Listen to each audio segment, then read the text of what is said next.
पतवार कैसे चलाई जाए उसकी ट्रेनिंग हो रही है।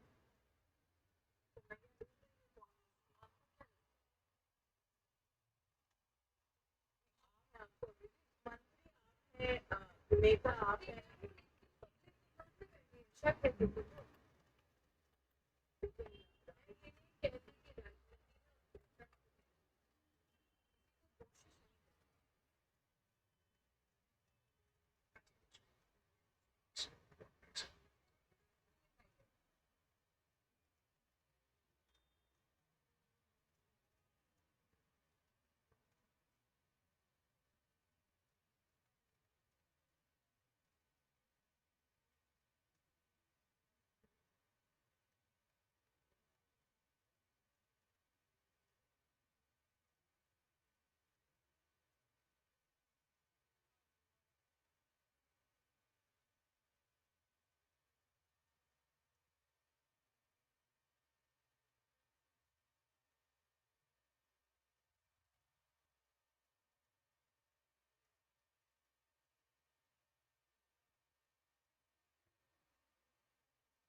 बच्चों नमस्कार।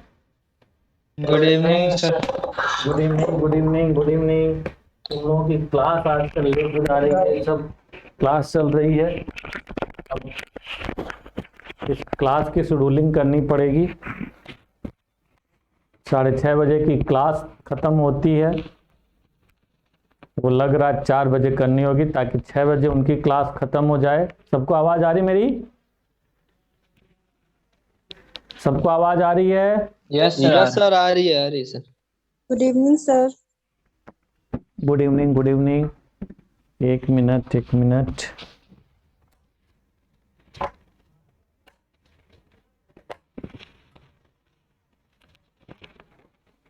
तो क्लास का लगता है सीधी शेड्यूलिंग करनी पड़ेगी, क्योंकि तुम लोगों की क्लास टाइमिंग कुछ इधर उधर हो जा रही है। आवाज आ रही है? बिल्कुल आ रही है। सर बोल रही हूँ कि डेली 7 बजे से क्लास होगी क्या? नहीं, डेली अब क्या, मैं सोच रहा हूँ ये वाली जो मैं इंग्लिश मीडियम वाली क्लास लेता हूँ इसको मैं 4 बजे से कर दूँ, क्योंकि अब इसको भी टाइमली ख़त्म करना है। इस वजह से क्लास में पहले छोड़ दिया करता था 6:15 बजे। अब उस चक्कर में हो ये रहा है कि ये क्लास खत्म हो रही 6:30 बजे। कई बार बच्चे क्वेश्चन पूछ देते हैं, वो 35-40 तक चली जा रही है। 35-40 तक चली जाती है तो वो फिर 7 बज जाते हैं, और 2-4 मिनट कई बार वो सेटिंग में लग जाते हैं। तो सेटिंग में भी कई बार वो बटन इधर उधर हुई और फिर से रीसेट करना पड़ता है। चलिए खैर, कल हमने क्या देखा था? कल हम लोगों ने अपवाह तंत्र शुरू किया था, और अपवाह तंत्र में हमने उससे संबंधित कुछ शब्दावलियों को समझा कि अपवाह तंत्र क्या है, अपवाह क्षेत्र क्या है, बेसिन क्या है, द्रोणी क्या है। कल क्या बोलते हैं यास्मीन, द्रोणी ही भूल गए कि ये द्रोणी क्या होती है, और उसी के बेस पर वो ये उल्टा सीधा कुछ मैप बना के भेज रही थी। बाद में खैर समझी तो इसने रेक्टिफाई किया। तो द्रोणी का मतलब क्या होता है पुष्पमाला? बेसिन या द्रोणी क्या होती है? सर मतलब जितनी नदियां मुख्य नदी में मिलती है तो वो छोटी नदियों का क्षेत्र जो मुख्य नदी में मिलता है उसको द्रोणी या बेसिन कहते हैं। हम कुछ और थोड़ा सा इसको और बेहतर बनाओ कि सिंपल वे में ये कह सकते हैं कि एक बृहद क्षेत्र जिसके जल को कोई नदी अपनी सहायक नदियों और उसकी सहायक नदियों के माध्यम से जल का प्रवाह करती है। समझ गई? यानी कि कोई एक बड़ी नदी होगी जिसकी बहुत सारी सहायक नदियां होंगी, सहायक नदियों की भी सहायक नदियां होंगी, जिनकी सहायता से उस बड़े क्षेत्र के जल का प्रवाह करती है। तो वह जो क्षेत्र है वो क्या होगा बच्चों? द्रोणी या बेसिन होगी। ठीक है। और जो नदियों का जाल होगा वो क्या होगा? अपवाह तंत्र। अपवाह तंत्र होगा। क्लियर? सर हाँ, सर मैं बोल रहा था इन दोनों की डिफिनेशन छोटी सी लिखा देते तो अच्छा रहता सर। लिख लो भाई, जब बच्चे ऐसा कह रहे हैं तो यानी कि कल तक तुमने लिखा भी नहीं, यही काम उसने भी किया था, यास्मीन ने भी। चलो लिख लो। सर हम कल अच्छे से क्लास भी नहीं ले पा रहे थे क्योंकि बहुत सारा इधर शोरगुल हो रहा था, तो अच्छे से लिख भी नहीं पा रहे थे, ना ही समझ पा रहे थे, इसीलिए सर गलती हो गया। इस बात पे यास्मीन पे 500 रुपये जुर्माना किया जाता है, मंजूर है? क्यों सर? और क्या, क्लास ध्यान से क्यों नहीं किया भाई? क्लास क्यों नहीं किया? आज के बाद यदि कोई क्लास ध्यान से नहीं करेगा तो 500 रुपये का जुर्माना, और एब्सेंट सॉरी सर, आगे से नहीं होगा। और जो एब्सेंट रहेगा उस पर 1000 रुपये का जुर्माना, यानी कि फीस जो जी सर, इसलिए एब्सेंट नहीं होते क्योंकि प्रॉब्लम हो जाता है बहुत ज्यादा। सर एब्सेंट होने का कारण बता देंगे तभी जुर्माना। हाँ वो बिल्कुल, मतलब यदि प्रायर मेरे पास इंफॉर्मेशन आना चाहिए। एब्सेंट होने पे 1000 रुपये का जुर्माना, और फीस जमा है ही मेरे पास, तो उस फीस में से मैं घटाता रहूंगा और फीस बढ़ती रहेगी। हाँ भाई, इतने जमा और कर दो, इतने जमा और कर दो, इतने जमा और कर दो, ठीक है? नो मंजूर? सर, रेगुलर क्लास होगा। मंजूर है तो बोलो। शायद तुम्हारे यहाँ कुछ प्रॉब्लम हो गई थी ना तो शायद घर पे, यास्मीन जी सर। कुछ प्रॉब्लम हो गई थी ना घर पे, कोई रिलेटिव कुछ बात हो गई थी? नो सर, गेस्ट लोग आए हुए थे इसीलिए बहुत ज्यादा शोरगुल हो रहा अच्छा अच्छा, नहीं शायद तुम्हारे घर किसी की डेथ वेथ भी हुई थी ना, तो अच्छा उसके यहाँ रजत जी से- सर, वो बस रिलेटिव में ज्यादा, मतलब दूर के रिलेटिव में थे। अच्छा, तो उसी की वजह से तो नहीं आए थे? नहीं तो अचानक रिलेटिव क्यों आएंगे? या तो फिर शादी ब्याह की कोई बात हो रही होगी, कोई और बात होगी किसी भाई बहन की, या तुम्हारी या किसी और की, या कोई और बात होगी, तभी ज्यादातर सारे इतने सारे रिलेटिव आते हैं एक साथ। चलो आक्रमण। नो सर, शादी तो हमारे घर में होगी नहीं क्योंकि एक हम है और एक मेरा भाई, बस वही है। अच्छा, और इन लोगों का भी दूर दूर तक चांस नहीं? हाँ, जी सर, बिल्कुल नहीं। चलो खैर कोई बात नहीं। तो सर कल की छुट्टी रहेगी ना? क्यों भाई, अभी एक क्लास। अरे सर कल की क्लास छूट जाएगी मेरी ना, इसलिए मैं पूछ रहा था अगर कल ना होती तो उसको एग्जाम दिलाने जाना है छोटे भाई को। अच्छा हाँ, तुम बताए थे एनडीए का एग्जाम दिलाने के लिए। चलो तुम कह रहे हो तो मैं छुट्टी कर देता हूँ। Thank you sir. और तुम क्लास के बाद फ़ोन करना, तुमने फ़ोन नहीं किया कल, परसों भी मैंने कहा था क्लास के बाद फ़ोन किया। सर शायद मैंने सुना नहीं होगा, मैं अभी कॉल करूंगा क्लास के बाद। हाँ, सर मुझे भी आपसे कुछ बात करना है। क्लास के बाद कर लेना बेटा। सर आप जब फ्री हो तब 5 मिनट के लिए बात हाँ, करेंगे। क्लास के बाद तो 5 मिनट बाद फ़ोन कर लेना, मैं क्लास के बाद 5 मिनट बाद बैठता हूँ थोड़ा। बस क्लास के बाद ये रहता है कि सिस्टम विस्टम ऑफ करने में वो 2-4-5 मिनट लग जाता है, तो उसी समय कई सर बार ऐप में मेरी प्रॉब्लम हो रही है सर, उस दिन कॉल किया था तो फिर से दोबारा मैंने डाउनलोड किया, फिर भी बस बता रहा है कि मतलब वेटिंग में लिख रहा है वीडियो। वो उसमें जाके कोई ऑप्शन आता है चूज द वीडियो, कुछ इस टाइप का है ना, उसमें चूज। वीडियो ओपन करने के बाद बस दिखा रहा है कि जैसे कि लाइव होता है कोई कोई वीडियो तो वेट किया जाता है, वैसे वीडियो दिखा रहा है वेटिंग में।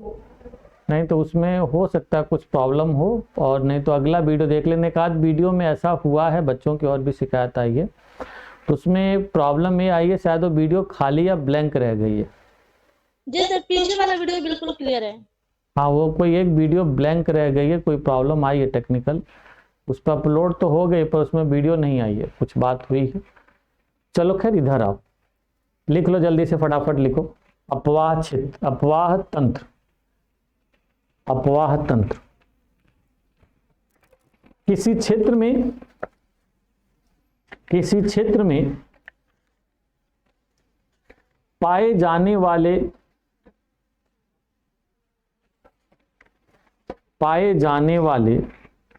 नदियों के जाल को, पाए जाने वाले नदियों के जाल को जिसके द्वारा नदी अपने जल का प्रवाह करती है,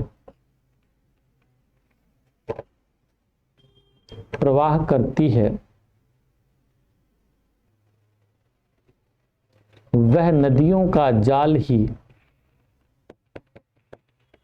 वह नदियों का जाल ही, ब्रैकेट में नेटवर्क, जाल ही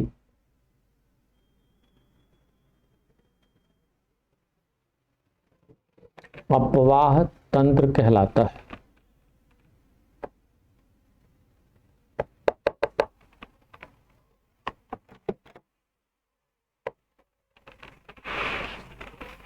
अपवाह तंत्र कहलाता है। फिर लिखो अपवाह क्षेत्र या बेसिन या द्रोणी।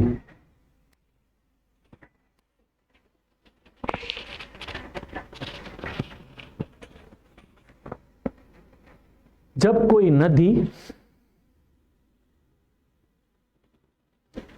कोई नदी अपनी सहायक नदियों के माध्यम से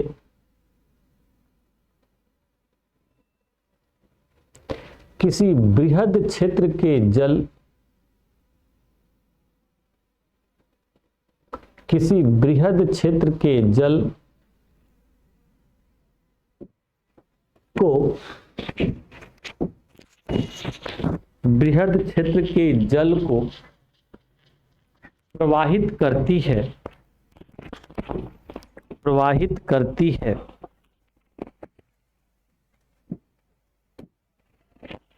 तो वह क्षेत्र, तो वह क्षेत्र उस नदी का, वह क्षेत्र उस नदी का अपवाह क्षेत्र, अपवाह क्षेत्र या बेसिन, अपवाह क्षेत्र या बेसिन कहलाता है। बेसिन कहलाता है, कहलाता है।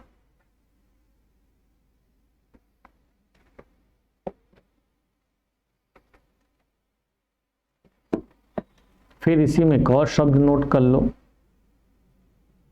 अपवाह प्रतिरूप।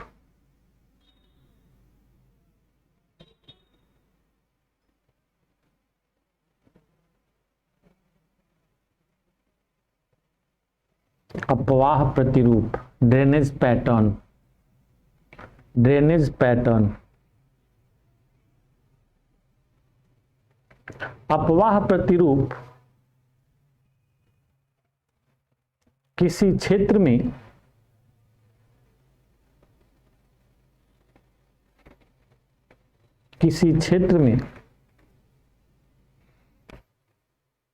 प्रमुख नदी एवं उसकी सहायक नदियों,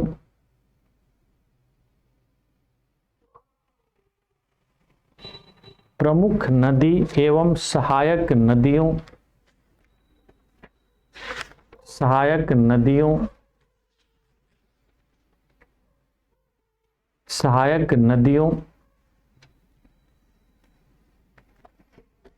की अपवाह व्यवस्था, अपवाह व्यवस्था है जो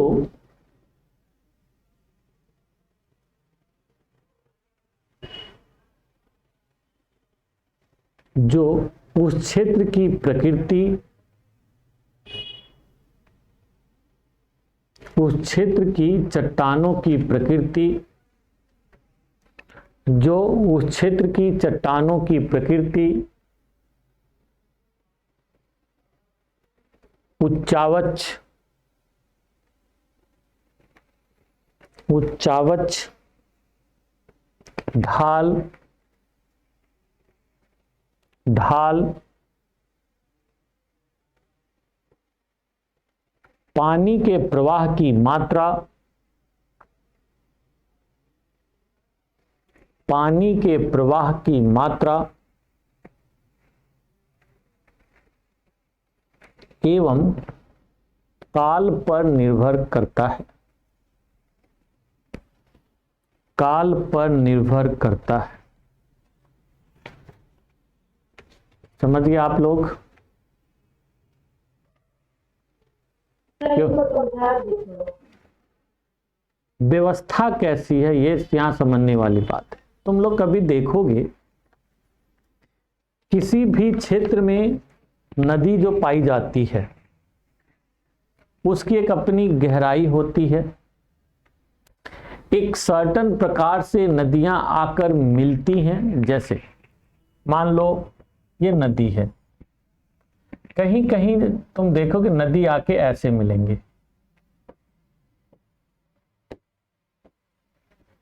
कहीं कहीं किसी क्षेत्र में नदी आके ऐसे मिलती है।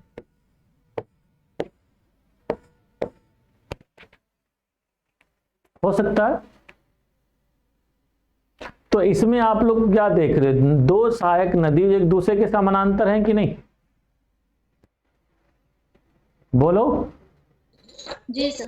तो समानांतर दिखाई दे रही हैं, तो उस एक खास तरह से पैटर्न पर बह रही हैं, तो क्या हो गया? समानांतर पैटर्न हो गया,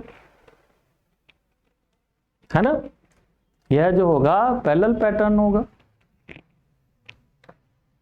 यह हो सकता है बहुत ज्यादा यहां पर नदियां हों,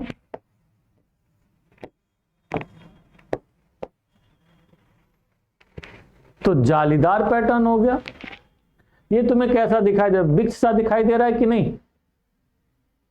जी सर। तो ये क्या हो जाएगा?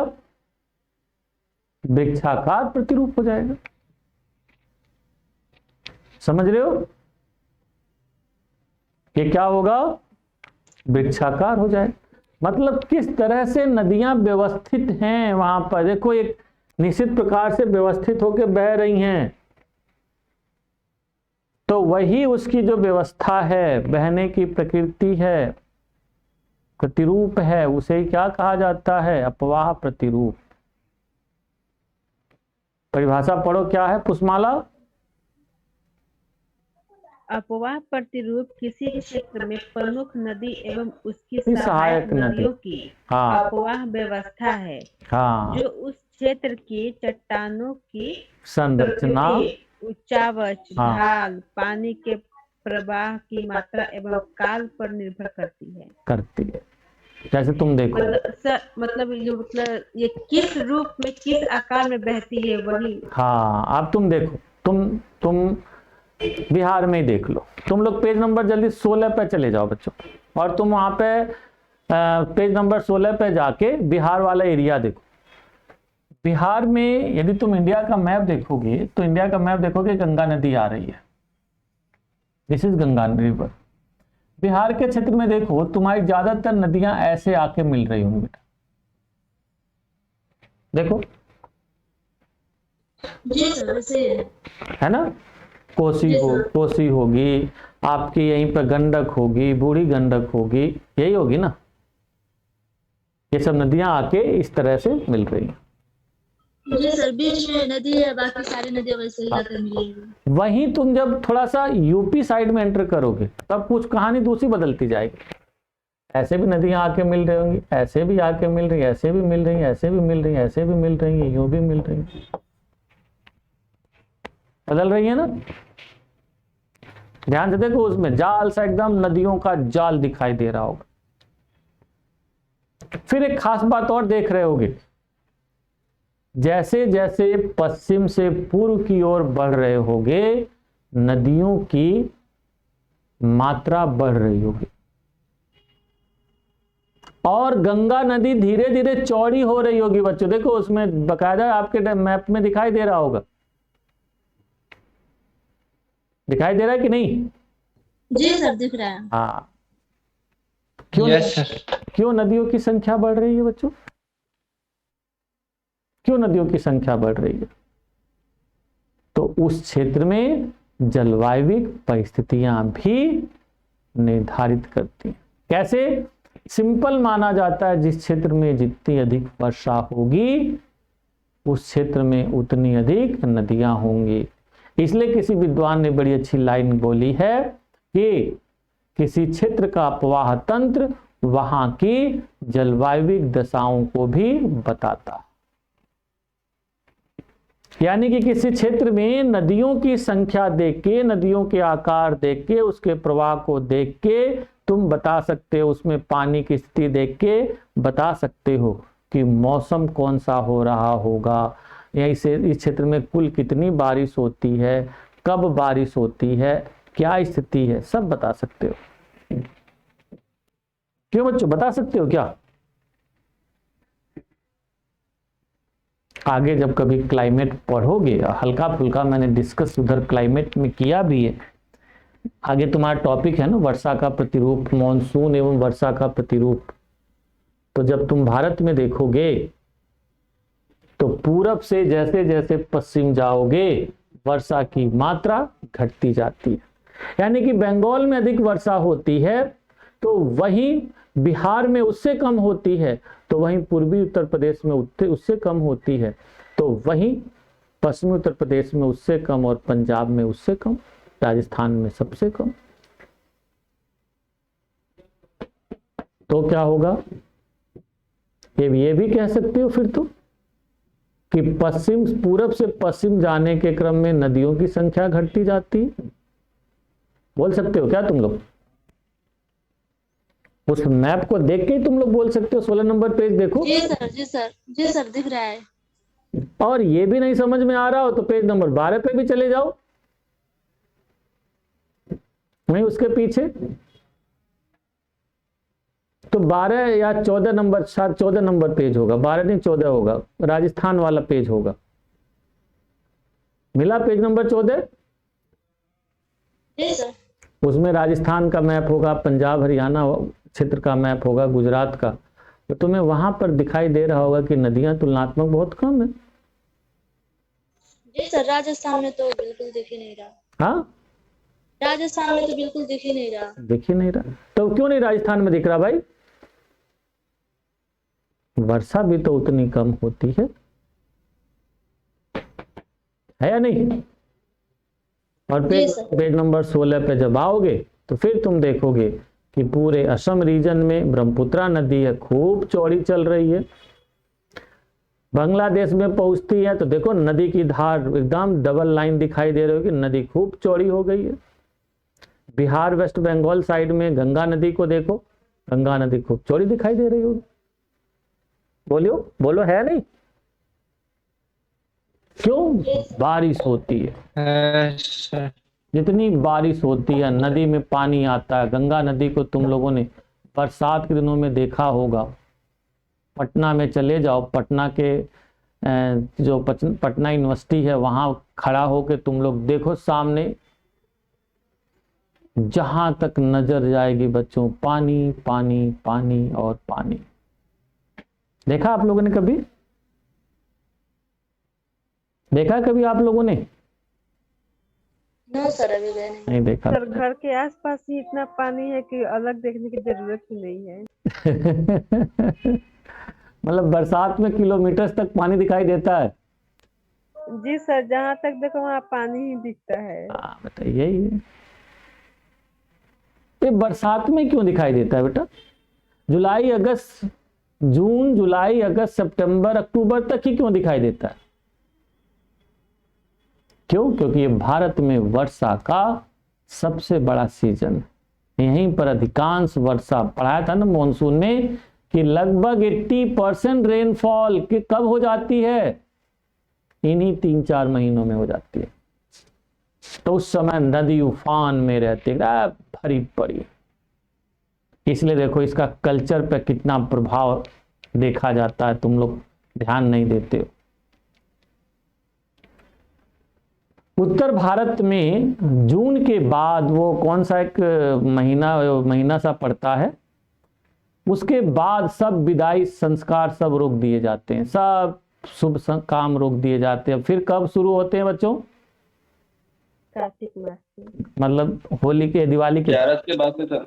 दिवाली के बाद, दिवाली के बाद गोधन होता है ना, गोधन से सब कार्य शुरू, शादी ब्याह शुरू, लड़की का विदाई वगैरह शुरू, लड़की का आना जाना। जी सर, सर अभी वो काम नहीं होता है क्या? हाँ बेटा, आषाढ़ से बंद हो जाता हाँ है, आषाढ़ से शायद हाँ कुछ होता है। आषाढ़ की एकादशी के बाद। हाँ क्यों, बताओ क्यों? कहते हैं कि उस समय जो शिव भगवान विष्णु भगवान है जो वो सोने चले जाते हैं, इसीलिए। सर वो जिस बारिश वैसे के महीने ही रहता है। देखो हमेशा ध्यान रखना, किसी भी क्षेत्र में जो संस्कृति बनती है बेटा, जो भी मान्यताएं वैल्यूज का डेवलपमेंट होता है वह वहां की भौगोलिक परिस्थितियों के अनुसार होता है। ठीक है, किसी भी धर्म में किसी भी क्षेत्र में जाओगे तो वहां की भौगोलिक परिस्थितियां जैसी होंगी उसके अनुसार मान्यताएं बनती हैं। तो अब यहाँ पे होता यह है कि उत्तर भारत के अधिकांश क्षेत्रों में नदियां हैं, गंगा नदी सहायक नदी है, उसकी नदियां उफान पे होती हैं। और पहले मोड ऑफ ट्रांसपोर्टेशन क्या था? नदियां सबसे महत्वपूर्ण मोड ऑफ ट्रांसपोर्टेशन हुआ करती थी और नदियों को पार भी करना पड़ता था। तो जिस तरह से नदियां उफान पर चलती हैं, तुम क्या जुलाई के महीने में नदी पार कर सकते हो? नाव चला सकते हो तुम? नहीं सर। तो रोक दिया जाता है ना, कहा जाता है ना बेटा अब आषाढ़ में तो अब भैया अब आए नहीं तो तुम्हारी विदाई कैसे होगी, चलो अब देखेंगे गोधन के बाद, विदाई टाल दी जाती है। नहीं तो फिर ये होता जाओ भाई उसे बुला ला, आषाढ़ लग जाएगा, विदाई उदाई फिर होगी नहीं, जल्दी से जाके लेकर आओ 2-4 दिन बाद। बोलो सर अब तो उतनी प्रॉब्लम नहीं होती है। हाँ अब नहीं होती बेटा, क्योंकि पहले की तरह व्यवस्था नहीं है ना, सब व्यवस्था डेवलप हो चुकी है। इसीलिए कहा जाता है परिस्थितियां बदलती हैं तो किसी भी देश समाज की संस्कृतियों में भी परिमार्जन होता है, बदलाव होता है बेटा, समझे? अब ब्रिज बन गए हैं, ब्रिज बनने की वजह से नदी उफान पे कैसे भी पार कर लेंगे। फास्ट मोटरसाइकिल है। रजत की मैडम ने कॉल किया कि ये जी मन नहीं लग रहा, ऐसा करो अब वो बुलाने आ जाओ। रजत ने मोटरसाइकिल उठाया, तुरंत कहा मैं आया तेरे लिए, पहुंच गए। सास माँ मना कर रहे हैं कि ना ना महीना ये कुछ ऐसा चल रहा है, रहन दो, आषाढ़ है सावन। अरे माता जी भेजो, कोई बात नहीं, लेके आ गए घर पर। तुलसीदास वाली कहानी आप लोगों ने पढ़ी होगी। आषाढ़ सावन का महीना तो था, उनके मैडम की विदाई नहीं हुई, पहुंच गए ससुराल। नदी में कैसे कैसे उस पर तैरते हुए, फानते हुए। ठीक है, सुनी कहानी है नहीं वो वाली? ये सर सांप को रस्सी बना लिया, हाँ। चढ़ गए सर, ऊपर। थोड़ा सा सुने हैं। तो अब हम देखे नदी उफान पे थी, कुछ समझ में नहीं आया कैसे, अचानक उन्होंने लगा अरे बढ़िया सी नाव जा रही है भाई, ये देखो नाव जा रही है। कुछ लकड़ी उकड़ी की गट्ठर सी दिखी, उस पर बैठ गए और बैठ गए तो टक से उस पर तैरते हुए नदी के दूसरे छोर पर पहुंच गए। वहां जाके देख रहे, अरे बाप रे, तो डेड बॉडी थी यार, मैं किस में बैठा हुआ था, डेड बॉडी, ये तो लकड़ी कोई थोड़ी ना है, डेड बॉडी डेड, अरे बाप रे। पर कोई नहीं। अब रात हो चुकी थी, सीधे सीधे दरवाजे पर पहुंचते तो सबकी डांट वांट पड़ती। तो उनके जिस कक्ष में उनकी पत्नी सोती थी, खिड़की खुली हुई थी, उन्होंने देखा रस्सी सी एक लटकी हुई है। उनका वाह भाई, लगता मैडम ने मेरे लिए बुला रखा है, तो रस्सी वस्सी यहाँ पे गिरी हुई है। खटाखट पकड़े, चढ़ गए, और जब वहां चढ़ गए तो लास्ट में जाके देख रहे हो फों सांप फुकार मार रहा है। अरे बाप रे, तो सांप था सर, इतना विशाल। चलो भाई ऊपर छत पर पहुंच तो गए, जा भैया तू जा। ये होता है बेटा डिटर्मिनेशन। इस कहानी से पता चलती है कि कितना आदमी डिटरमाइन हो तो उसके रास्ते में ना कोई बाधा नहीं होती, पता नहीं कौन कौन से साधन बनते चले जाते। ये बड़ी खास बात है।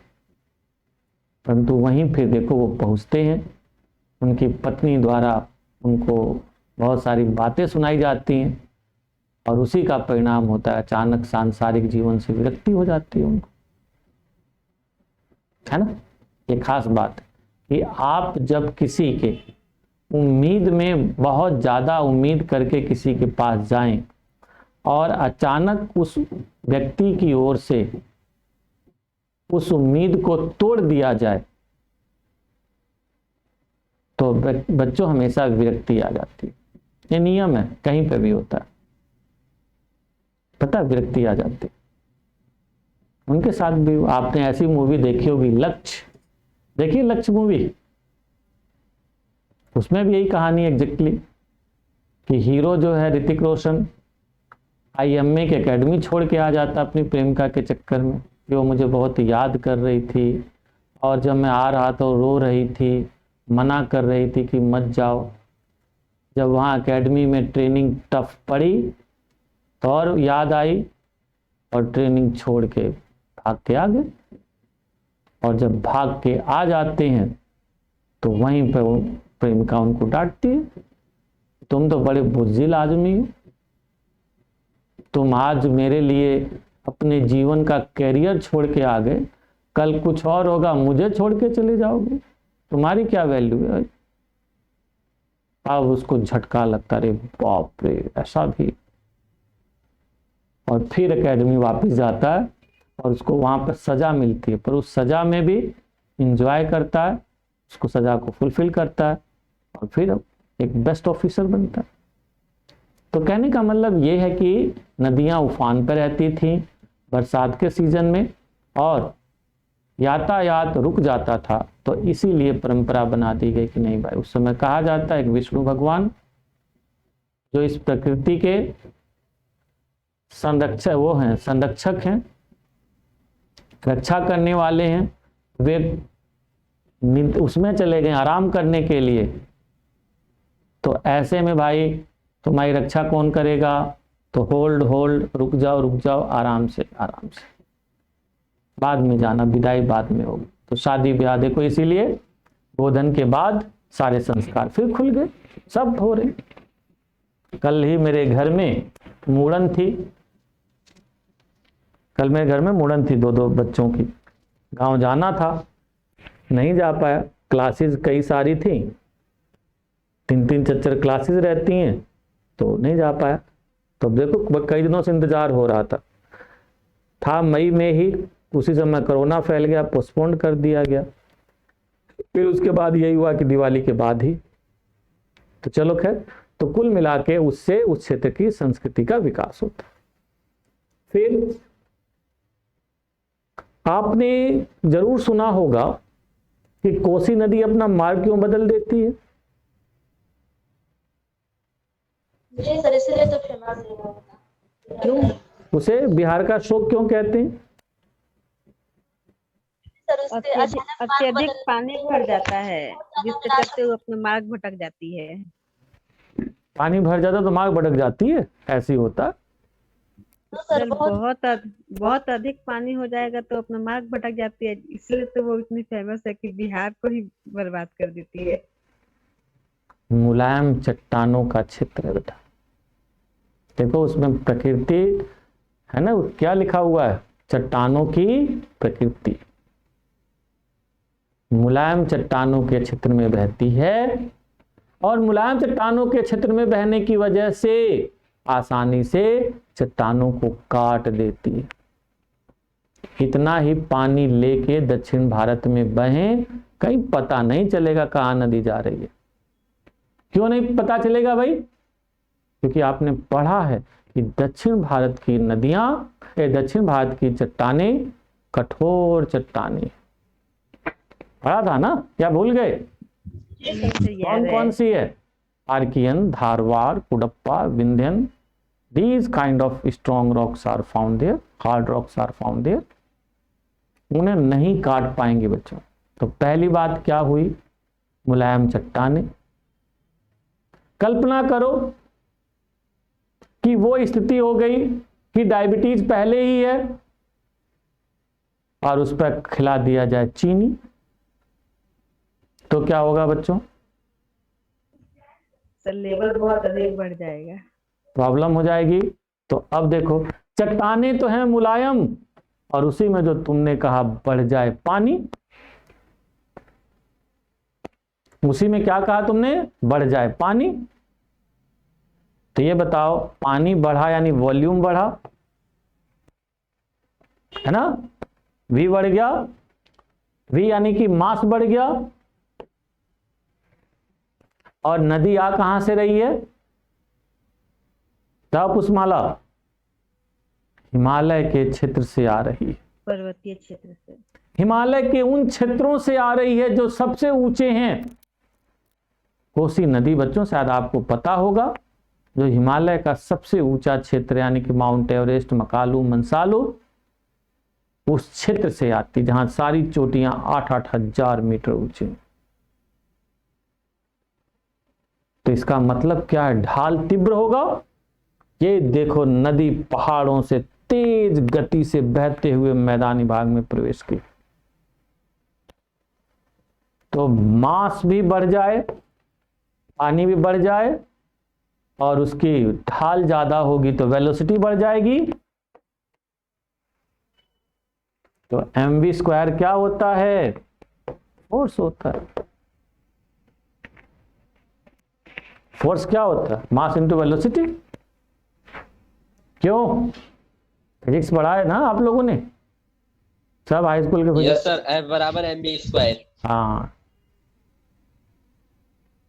यानी कि नदी तेज गति से आ रही है, बहुत बड़ी मात्रा में पानी लेके आ रही है, यानी कि बहुत ज्यादा ताकतवर है, और इतने में मुलायम चट्टाने मिली, मारा एकदम चाकू जैसे काटते हुए साथ साथ सब निकल गई। समझ गए बच्चों, सर इसीलिए वो अपना रास्ता अक्सर बदलती रहती बता है। देते। बीच में से चट्टानों को काट देते हो तो रास्ता अलग बदल ही जाएगा। हाँ, अरे बेटा अब देखो, अभी जैसे मान लो मैं खूब ताकतवर हूं, है ना, बहुत ताकतवर, बहुत फुर्तीला हूं, तो मुझे दरवाजा खोलने की जरूरत थोड़ी ना।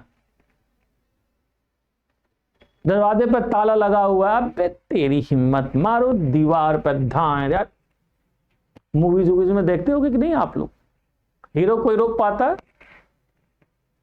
ये सब सीआईडी में। सीआईडी तो स्पेशल दरवाजा तोड़ने के लिए है। जी सर। देखो, और वही बूढ़े बाबा हो तो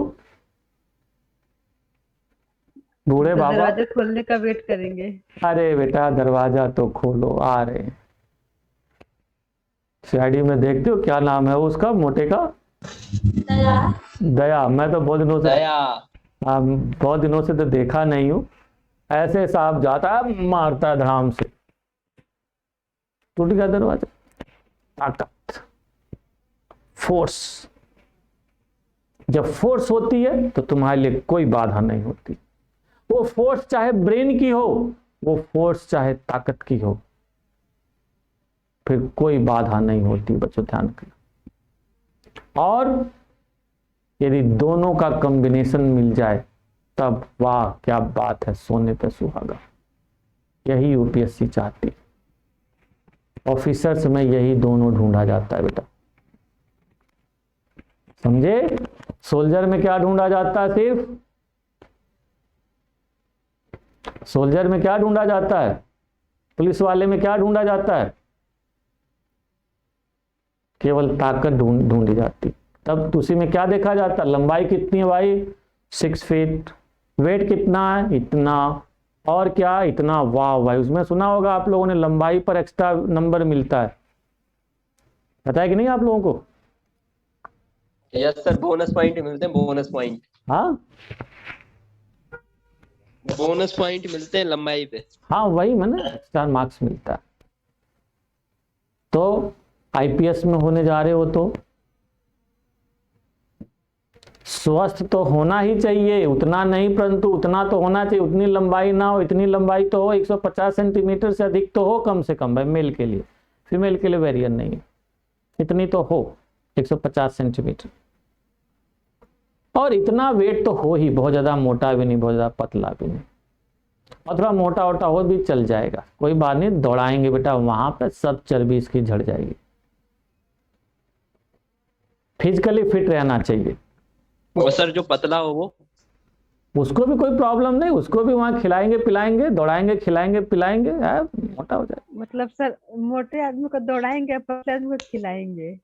उसको बेटा डाइट कंट्रोल कर देंगे, नहीं तुम समझे, डाइट कंट्रोल हो जाएगी उसकी। कितना खिलाया जाएगा, इस मोटे को कितना देना भाई, केवल 300 ग्राम खाना देना। सबको कितना मिल रहा है, 450 मिल रहा है, 450 ग्राम। इसको कितना दो, केवल 350 ग्राम दो भाई। वहां पे तो तोल के खाना मिलता है ना, कि एवरेज तोला हुआ खाना मिलता है। तो भाई हाँ हाँ, बस उतने में पता चला 10 किलोमीटर दौड़ेगा और खाना खाएगा इतना, 4 दिन में चर्बी, और उस पर भी नहीं उतर रहा तो दौड़ के आएगा, इतने में उसे कंबल उड़ा दिया जाएगा। तो बताओ क्या होगा बच्चों? फैट पसीने के रूप में बाहर आ जाएगा सर। हाँ, वेरी गुड वेरी गुड। पसीना निकलेगा, पसीना निकलते फैट बाहर हो जाएगा, कुछ ही दिनों में बाहर हो जाएगी। इसलिए 2-4 किलो 1-2 किलो वजन ज्यादा भी होता है तो वो कंसिडर कर लिया जाता है कि ठीक है कोई बात। बीएमआर में जब बॉडी मास टेस्ट होता है तो उसमें 2-4 किलो ज़्यादा हो वो भी, और 2-4 किलो कम हो, 2-1 किलो वो भी कंट्रोल कर लिया जाता है। बहुत ज़्यादा कम नहीं होना चाहिए।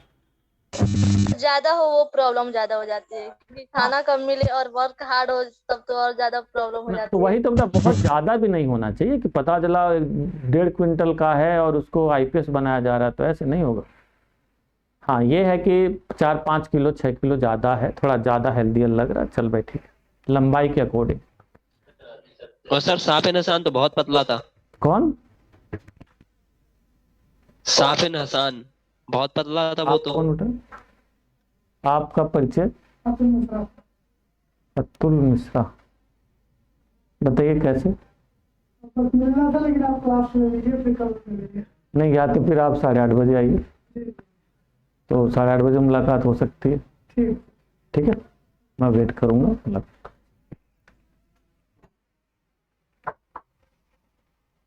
तो यहां पर सिंपल वे में सफिन जो था, लंबाई तो थी उसकी ना,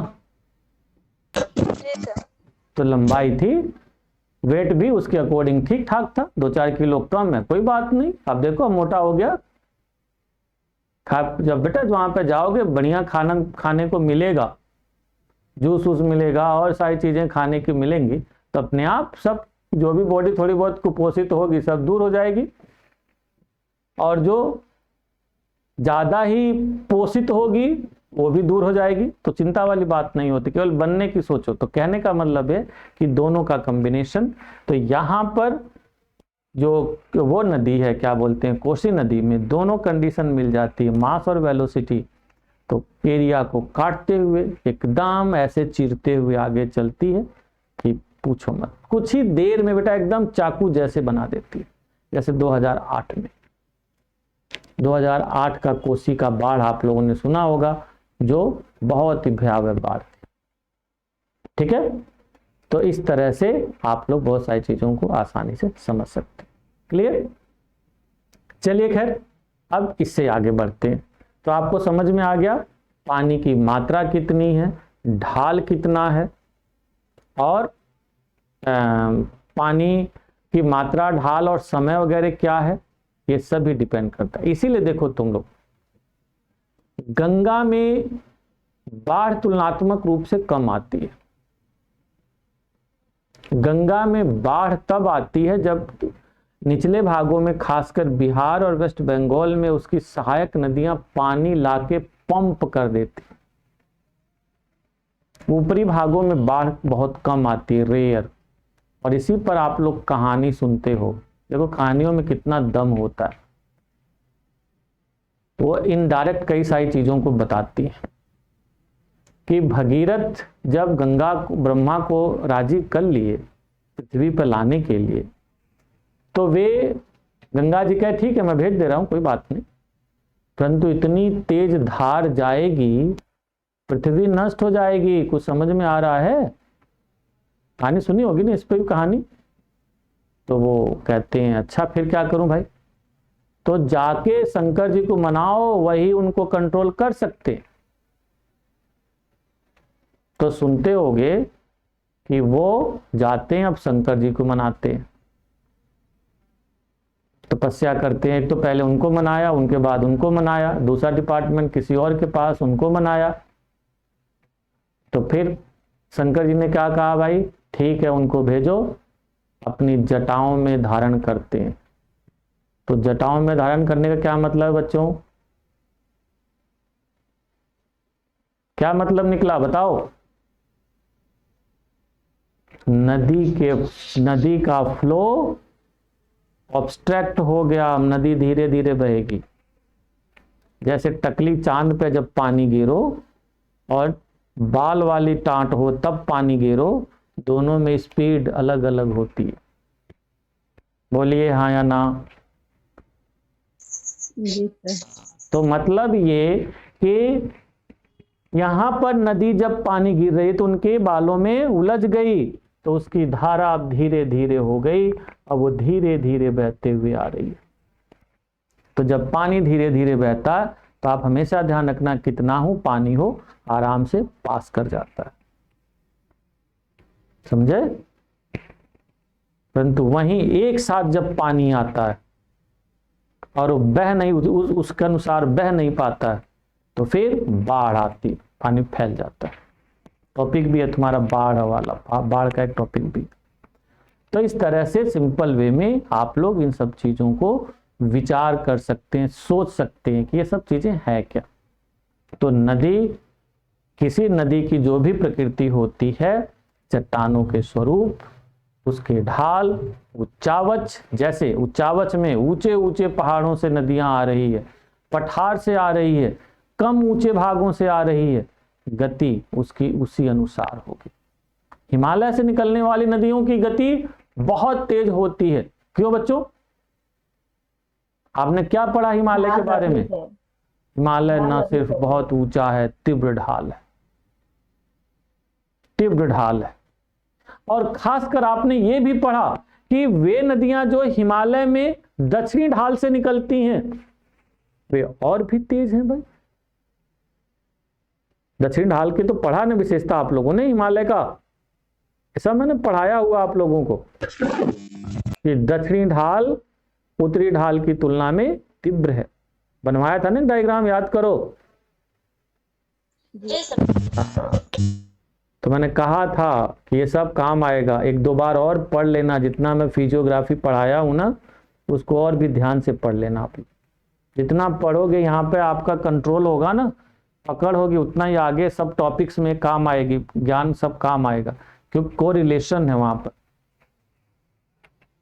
तो इस तरह से ढाल, उच्चावच का ढाल, उच्चावच कैसा पर्वत है, पठार है, मैदानी भाग है, ऐसे मैदान में नदियां धीरे धीरे बहती अलग अलग क्षेत्रों में। सर ये हिमालय में भूस्खलन का कारण हो सकता है सर? बेटा भूस्खलन एक अलग प्रक्रिया है, ठीक है। नदी एक अलग तरह की चीज है। ये पूछो कि नदी तेज क्यों बहती है, नदी गहरी क्यों होती है? तो हिमालय क्षेत्र की नदियां गहरी गहरी हैं, क्यों है भाई? टर्सरी क्रम की चट्टानें पाई जाती हैं जो तुलनात्मक रूप से मुलायम होती हैं और पानी की गति तेज है, तो उन्हें काट देती, कहती अबे चलो हटो फालतू इधर उधर, ठीक है। तो इस तरह से इन सभी चीजों को आसानी से समझ सकते हैं। चलो खैर, ये बातें समझ में आ गई कि नहीं? Yes sir. हाँ चलो भाई, अब यहां पे लिखो अपवाह प्रतिरूप के प्रकार। यहीं पर थोड़ा सा लिख लो, अपवाह प्रतिरूप के प्रकार। अब जब अपवाह प्रतिरूप के प्रकार जब हम लोग लिखते हैं, यानी कि नदी कितने रूप में व्यवस्थित है, तो यहां पर कई सारी चीजें सामने आती हैं। कई सारे अपवाह प्रतिरूप देखने को मिलते हैं और उन्हीं अपवाह प्रतिरूपों में कुछ एक अपवाह प्रतिरूप बड़े ही महत्वपूर्ण है। जैसे आप कह सकते हैं कि जालीदार अपवाह तंत्र, आयताकार अपवाह तंत्र, वृक्षाकार अपवाह तंत्र, ठीक है। अनेक तरह के अपवाह तंत्र नहीं, अपवाह प्रतिरूप। वृक्षाकार अपवाह प्रतिरूप, जालीदार अपवाह प्रतिरूप, आयताकार अपवाह प्रतिरूप, अनेक प्रतिरूप देखे जाते। लिखो, विशेषताओं के आधार पर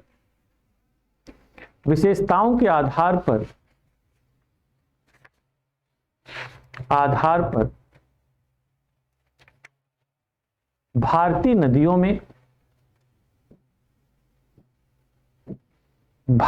नदियों के अलग अलग क्षेत्रों में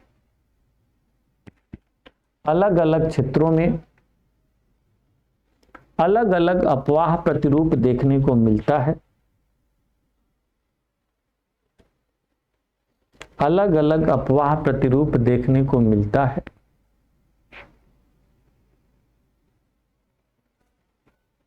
नंबर एक,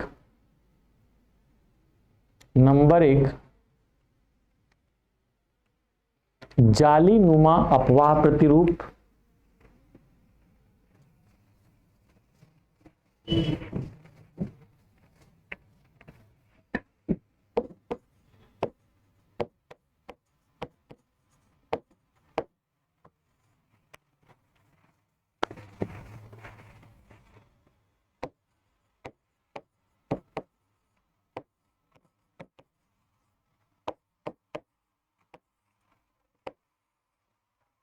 जालीनुमा अपवाह प्रतिरूप, ट्रेलिस डेनिस पैटर्न,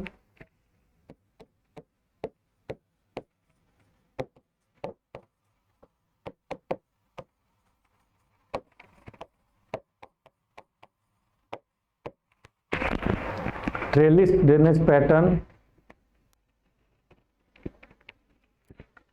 लिखो, जालीनुमा अपवाह प्रतिरूप का विकास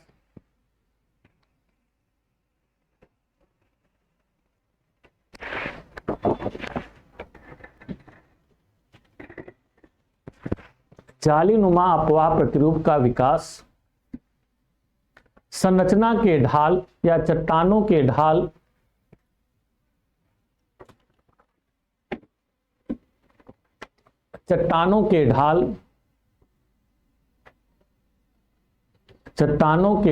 के अनुरूप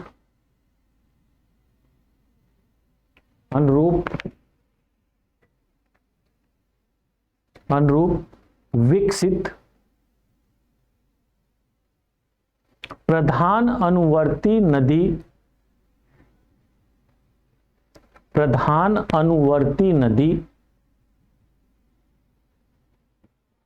तथा उसकी सहायक नदियों के प्रवाह जाल द्वारा होता है। प्रवाह जाल द्वारा होता है।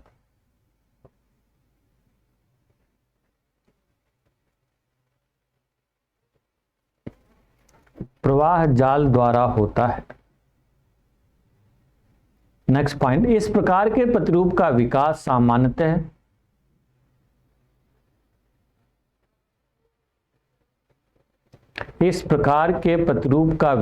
सामान्यतः समानांतर अपनतनीय कटकों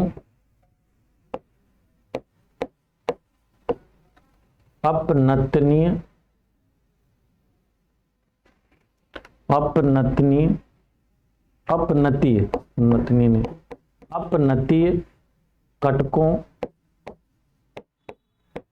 रिज अपनतीय कटकों तथा अभिनतीय घाटियों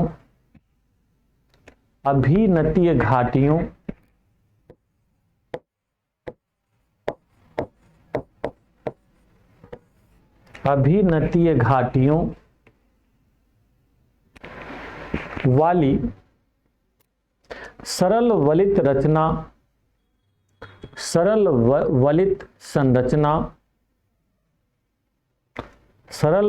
संरचना वाले भागों में होता है।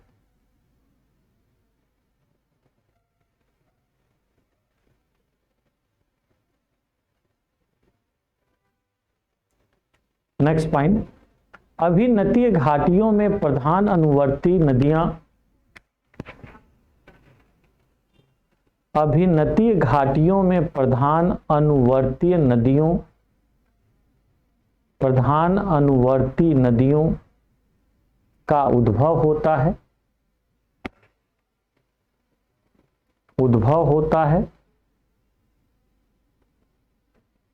और इससे अनेक सहायक नदियां आकर मिलती हैं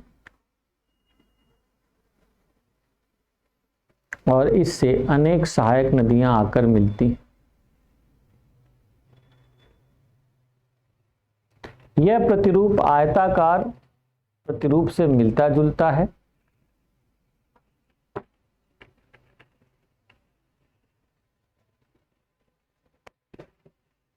यहां पे 2-3 शब्द फिर आगे टेक्निकल, प्रधान नदी समझ ही रहे हो, मुख्य नदी, सहायक नदियां समझ ही रहे हो।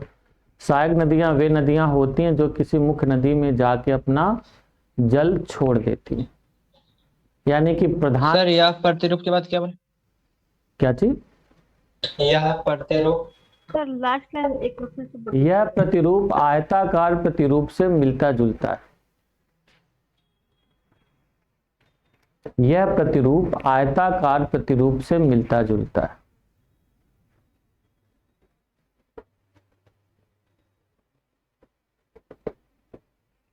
सहायक नदी आप लोग समझ ही रहे हो, जो मुख्य नदी में आके गिरती हैं। कब नदी कोई आके उसमें गिरेगी? जब उसकी गहराई कम होगी और मुख्य नदी की गहराई अधिक होगी। जैसे मान लो मुख्य नदी है, ये ज़्यादा गहरी है और यहीं पर कोई एक दूसरी नदी आके मिल रही है, ये देखो, तो इसका ढाल ज़्यादा है तो रिजल्ट क्या होगा? पानी आके इसमें गिर जाएगा ना, क्यों बच्चों? तो जिसमें आके पानी गिरता है मतलब वो ज़्यादा गहरी होगी। जैसे ये बताओ, गंगा नदी की सहायक नदी यमुना है कि यमुना की सहायक नदी गंगा है? गंगा की यमुना सहायक है। तो किस सेंस में सहायक है भाई? इस सेंस में सहायक है कि यमुना नदी अपना पानी गंगा में छोड़ती है, गंगा यमुना में नहीं छोड़ती। तो कोई नदी अपना पानी कब छोड़ देगी दूसरी नदी में? जब वो तुलनात्मक रूप से कम गहरी होगी। ठीक है, यानी कि यमुना नदी की तुलनात्मक रूप से ऊंचाई अधिक है और वह पानी ला के इसमें गिरा देती है। तो ये तो सहायक नदी वगैरह कंसेप्ट हो गया। फिर नदी की दिशा कैसे पहचानोगे आप? तो बहुत सिंपल है, जिस दिशा में नदी बह रही है उस दिशा में अपना मुंह करके खड़े हो जाओ। और हाँ, दूसरा कंसेप्ट कि नदी में लेफ्ट राइट की सहायक नदियां कौन सी हैं? तो ये यह कंसेप्ट है कि जिस दिशा में नदी बह रही है उस दिशा में अपना मुंह करके खड़ा हो जाओ, और जो आपका लेफ्ट और राइट होगा वही नदी का भी लेफ्ट और राइट होगा। समझ रहे हो? तो जैसे अभी मैंने बताया था कि मान लो ये है, अब नदी इधर जा रही है, इधर मुंह करके खड़े हो जाओ, तो ये क्या होगी? राइट साइड की नदी होंगी और इधर की क्या होगी? लेफ्ट साइड की नदी होगी। समझ में बात आ गई? फिर उसी में आया अनुवर्ती। अनुवर्ती का मतलब होता है ढाल का अनुसरण करना। पानी जनरली किसका अनुसरण करता है? ढाल का। पानी किसका अनुसरण करता है बच्चों? ढाल का अनुसरण करता है। इस ऑलवेज फॉलो स्लोप।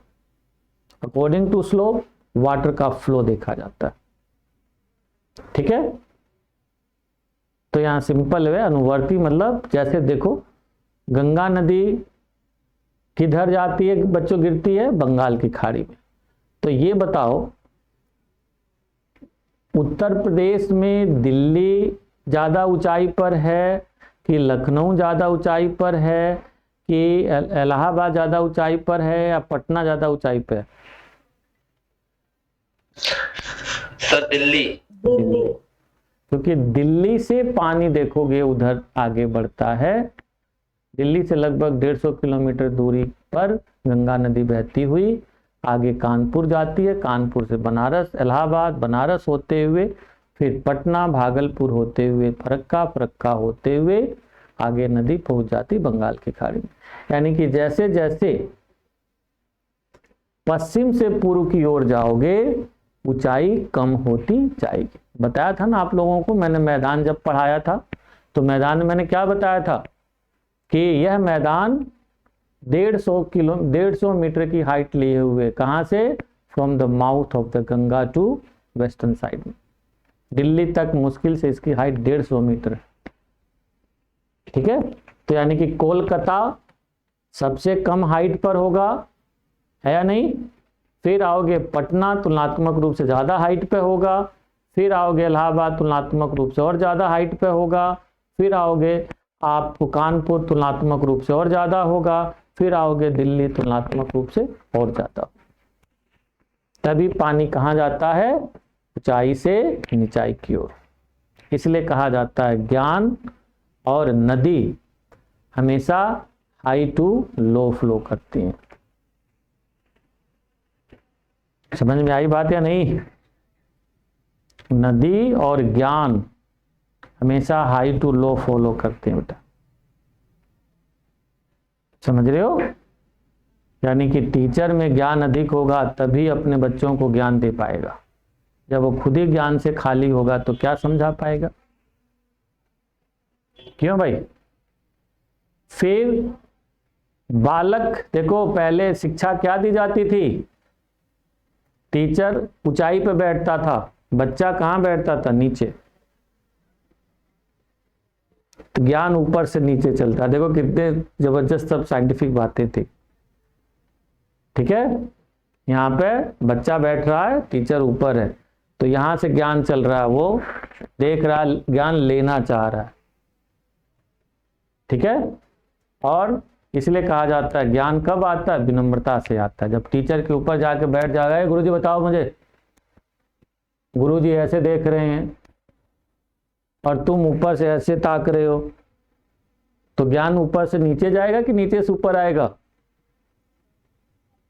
नीचे नहीं आएगा। आजकल यूनिवर्सिटीज में देखते हो कि ऐसे ऐसे बदतमीज स्टूडेंट्स आ जाते, गुरुजी मन ने तो ये जानने हैं, ये बता दो। कई बार इस एरिया में यूनिवर्सिटीज वगैरह में डीयू वगैरह एक आध बदतमीज आएंगे, सर मैं तो ये जानू ना, आप बताओ कि ये कहना सा हो, मुझे पता ना है ना। ऐसे बहुत सारे तो देखो गुरुजी बता पाएंगे, गुरुजी डर जाएंगे, मुझे कह के मारो गोली, बड़ा बदतमीज आदमी है नहीं। चलो खैर, तो इस तरह से यहाँ पे बात आती है। तो अनुवर्ती समझ में आ गया। अभिनति और दूसरा शब्द क्या है, अभिनति है और दूसरा शब्द है आपका अपनति। अपनति मतलब ऊंचा, समझ रहे बच्चों। अपनति मतलब ऊंचा, ये देखो। अभिनति मतलब नीचा, इसके समकक्ष में ये देखो, ये अभिनति होगा और ये क्या होगा, अपनति होगा। ठीक है, तो बड़े बड़े ऊंचे पर्वत क्या अपनति हैं और ये जो उनकी घाटियां अभिनति। तो अब देखो यहाँ पे कैसे पैटर्न बनेगा, एक डायग्राम यहाँ पे बना लो आप लोग, कल्पना करो।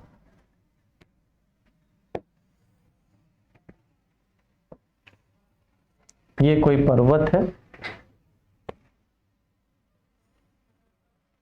और ये कोई पर्वत है।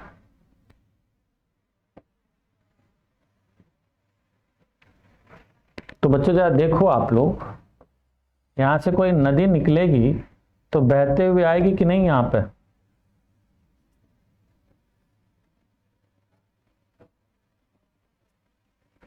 बोलो भाई। तो ये क्या हो गई,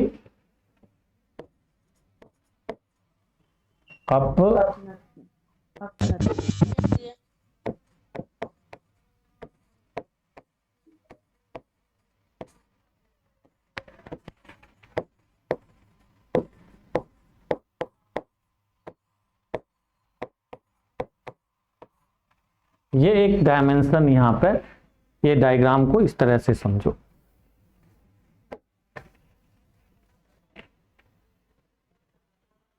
अब एक दूसरे को, इसी बात को अब दूसरे तरह से समझो आप लोग।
कुछ समझ में आ रही बात आप लोगों को?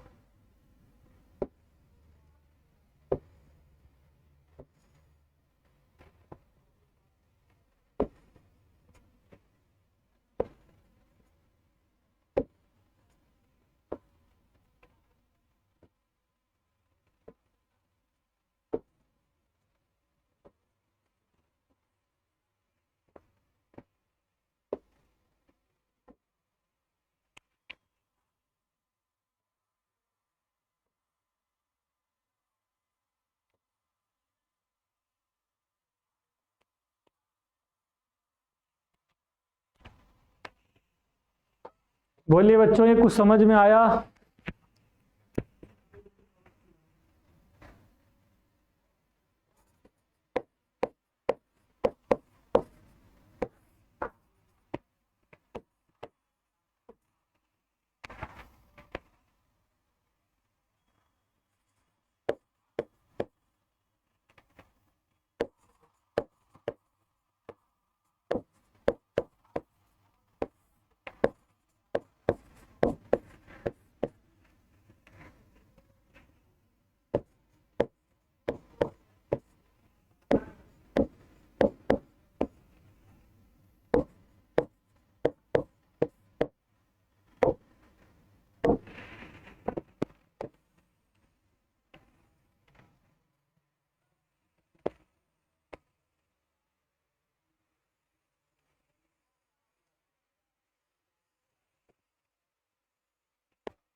समझ में आया कि नहीं बताइए?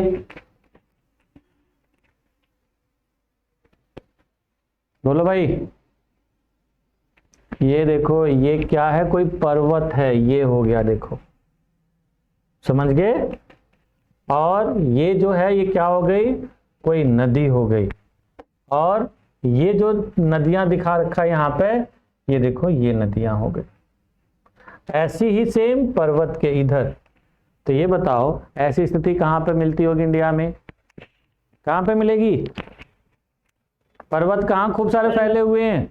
पर्वतीय क्षेत्र में है तो पर्वतीय क्षेत्र, हिमालय। यस, हिमालय में आपने क्या पढ़ा था? 3 समानांतर पर्वत श्रेणियां हैं, और 3 समानांतर पर्वत श्रेणियों में चौड़ी चौड़ी घाटियां हैं, और चौड़ी चौड़ी घाटियां हैं तो चौड़ी चौड़ी घाटियों में खूब सारी नदियां हैं। है या नहीं ऐसा? बोलो, ऐसा है कि नहीं? तो वहां पर जो अपवाह प्रतिरूप मिलेगा, वहां पर नदियों की जो व्यवस्था मिलेगी, वो सामान्यतः आपको जालीदार मिलेगी या फिर आयताकार होगी। आयताकार और जालीदार में बस अंतर यही है, जब खूब सारी नदियां हो जाएंगी तो जालीदार हो जाएगी, जब कम नदियां होंगी तो आयताकार। या आयताकार दिखाई दे रहा है कि नहीं, ये बताओ, बोलो। जी। तो इस तरह से यहां पर चीजों को समझ सकते। डायग्राम बना लिया? यस सर, बना लिया सर। चलिए आगे लिखिए। वृक्षाकार या पादपाकार या द्रुमाकृति।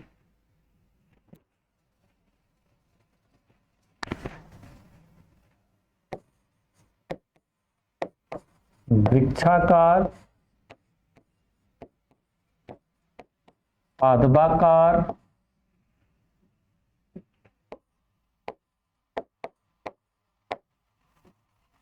द्रुमाकृतिक,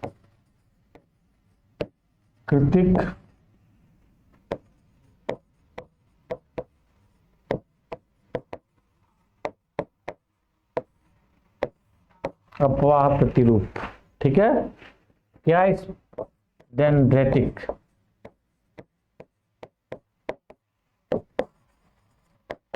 डेंड्रेटिक ड्रेनेज पैटर्न।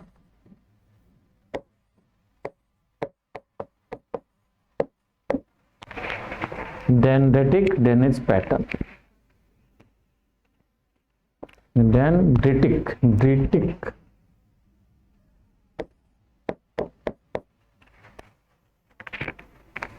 ठीक है, चलिए पादपाकार समझ ही रहे हैं कैसा होगा भाई, पेड़ पौधे होंगे। वृक्ष की शाखाओं के आकार का।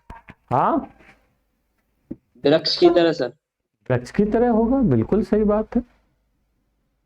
वृक्ष की तरह होगा, जैसे पेड़ पौधे होते हैं, पेड़ पौधे में ब्रांच, सब ब्रांच, फिर पेड़ पौधे में क्या देखिए, एक मेन ब्रांच होगी, उसमें से फिर क्या बोलते तना होगा, तना में फिर कुछ मेन ब्रांच निकलेंगी, उन ब्रांचों में सब ब्रांच निकलेंगी, सब ब्रांच में फिर और सारी ब्रांच निकलेंगी, नंबर ऑफ ब्रांचेस, जाल सा बिछा हुआ होगा।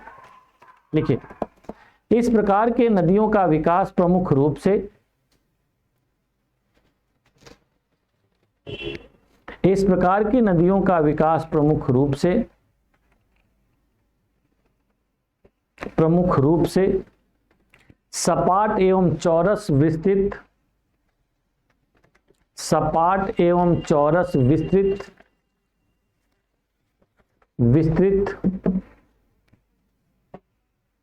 विस्तृत भागों में होता है, विस्तृत भागों में होता है।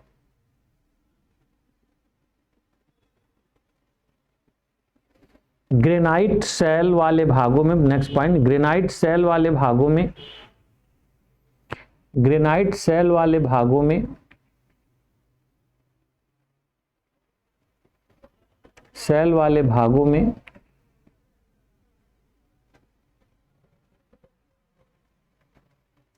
इनका विकास अधिक होता है।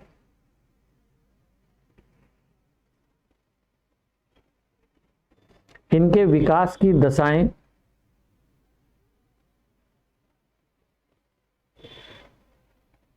नेक्स्ट पॉइंट, इनके विकास की दशाएं क्रमिक तथा सरल होती हैं, क्रमिक तथा सरल होती हैं।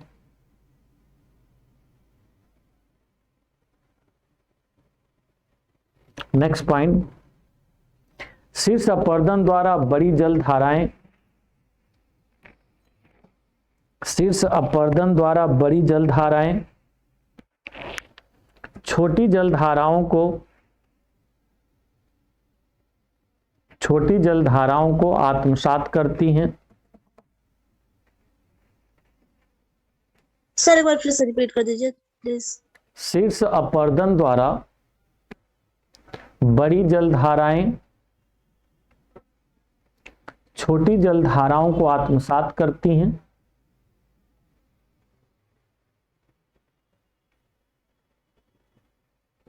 अब फिर एक मामला फंस गया, ये शीर्ष अपर्दन क्या है भाई, कि मैंने हालांकि बताया हुआ है, यस जीएस में मैंने कहीं बताया हुआ है, जीएस मैंने बताया हुआ है बच्चों, जब मैंने कभी नदियों से बनने वाली स्थलाकृति का जिक्र किया है तो वहां पे जिक्र है इसका। अब आप वो बात अलग है कि आप लोगों को याद ना आ रहा। बोलिए, कुछ याद आ रहा है कि नहीं? शीर्षवर्ती अपर्दन भूल गए वो भी, देखो।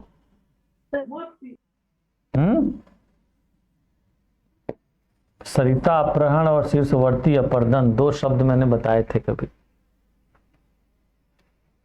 देखो, नदी जहां से उत्पन्न होती है उसे उसका शीर्ष कहा जाता है, हेड। और बहते हुए जहां पानी लाके छोड़ देती है उसे कहा जाता है मुहाना। क्या बोलते हैं? मुहाना। याद रहेगा? तो बच्चों दोनों शब्द याद रहेंगे? Yes sir. शीर्ष हो गया, मुहाना हो गया। अब देखो, कोई एक क्षेत्र है जहां पे बहुत सारी नदियां निकलती हैं, अलग अलग डायरेक्शन में बहती हैं। जैसे मान ले कि यहाँ नदी बह रही है, ये इधर बह रही है, ये इसका शीर्ष है और इसका मुहाना किसी सागर में जाके गिर रही है। नदी जब भी जरा सोचो, ये कोई ऊंचा पॉइंट है, यहां से जरा पानी ऐसे गिर रहा है बच्चों, पानी यूं गिर रहा है, तो क्या ये वाला पॉइंट ऐसी हमेशा बना रहेगा? नहीं सर, क्या होगा? लो सर, उसका अपर्दन होगा। सर अपर्दन होगा, कटाव होगा। बिल्कुल, वेरी गुड, समझ रहे इस बात। यहाँ पानी गिरेगा और धीरे धीरे काटता रहेगा, काटता रहेगा, काटता रहेगा, काटता रहेगा, यानी कि इतनी लंबाई नदी की ओर बढ़ गई। बोलो, बढ़ गई कि नहीं? पहले नदी यहां से निकल रही थी, जिस पॉइंट से पानी यहां से गिर रहा था, परंतु अब क्या हुआ? ये कटते कटते कटते अब नदी का पानी यहां से गिरा नहीं, ये मार्ग बढ़ गया। यानी कि ये देखो, ये नदी शीर्ष पे अपने कटान करके लंबाई बढ़ा रही है। सिमिलरली ये भी नदी कटान करके लंबाई बढ़ा रही है। ये देखो, ये देखो, मिल गए दोनों, सिर मिल गए। अब सिर जब मिल गए तो फिर कहानी बदल जाएगी। तो जब नदी अपने सर की ओर कटान करके लंबाई बढ़ा रही हो तो उसे क्या कहा जाता है? बोलो, शीर्षवर्ती। शीर्ष अपर्दन। हाँ, शीर्षवर्ती अपर्दन या शीर्ष अपर्दन, हेड इरोजन। अब हेड इरोजन होगा तो definitely some result will also have occur there. क्या रिजल्ट आएगा भाई? यहाँ पे होगा ये कि भाई एक म्यान में 2 तलवार नहीं रह सकती, तलवार तो एक ही रहेगी, फैसला भी हो जाए। हो सकता है ये नदी इसका पानी खींच ले, ये वाली जो है इसके पानी को खींच ले, या ये भी हो सकता है ये नदी इसका पानी खींच ले। यानी कि ए बी का पानी खींच सकती है, बी ए का पानी खींच सकती है। किस बात पर खींचेगी ये? सर ढाल के अनुसार। हाँ, अब याद आया, लगता है पुराना कुछ पढ़ाया हुआ। ढाल के अनुसार, ढाल के अनुसार। ढाल की परिस्थितियां बदलेंगी, तुरंत सब बदल जाएगा। यहां पे एग्जैक्टली यही होगा। अब देखो, मान लो ये नदी बी के पानी को खींच ला, लंबाई इसकी बढ़ गई कि नहीं बच्चों? ये बताओ, वॉल्यूम इसका बढ़ गया कि नहीं? यस सर, बढ़ गया सर। तो जब पानी खींच लेती है, जबरदस्ती पानी को अपनी तरफ मोड़ लेती है, तो उसे ही कहा जाता है सरिता अपहरण। क्या होगा वो? सरिता अपहरण होगा। अपहरण क्या होता है बताइए? नदी का किडनैप हो गया। तो किडनैप का मतलब क्या होता है? What the mean kidnapping? जबरदस्ती अपनी ओर खींच लेना, किसी के इच्छा के बिना जबरदस्ती उस व्यक्ति को पकड़ के अपनी ओर ले जाना। चल बे, फालतू बकवास कर, चल, बहुत हो गया, बकवास किए जा रहा। ना साहब मैं नहीं जाऊंगा, अबे मारूंगा, चल चल, गोली रख। यानी किसी भी तरह से गन पॉइंट पे ले लो, लाठी के पॉइंट पे ले रहा, अबे बहुत पीटूंगा, चल। वो क्या हो गया? अपहरण हो गया। और समझा बुझा के ले जाओ, बताओ बच्चों, समझा बुझा के ले जाओ तो अपहरण कहलाएगा? नहीं सर, क्यों? क्योंकि वो उसकी मर्जी के हिसाब से है, उसके खिलाफ नहीं है। क्योंकि समझाने बुझाने के परिणाम के बाद भी उसके मन में कहीं है चलो चलते हैं, यानी कि उसमें कहीं इच्छा उसकी निहित है। तो अपहरण का मतलब क्या होता? फोर्सफुली। तो नदी ने फोर्सफुली उसको खींच लिया, और किस फोर्स पर खींचा उसने? अपने ढाल पर, गहराई के आधार पर खींच ले, चल लेके चल।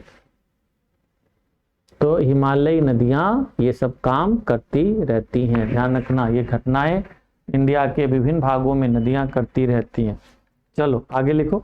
तो वही वर्ड यूज हुआ शीर्षवर्ती या शीर्ष अपर्दन द्वारा बड़ी जलधाराएं छोटी जलधाराओं को आत्मसात करती रहती है। जैसे अब देखो, ये बड़ी थी, इसको खींच लिया। चला आगे चलो। छोटा नागपुर के अधिकांश क्षेत्रों में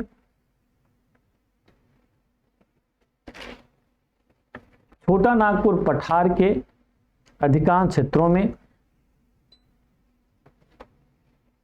समान अवरोध वाली आग्नेय चट्टानों के ऊपर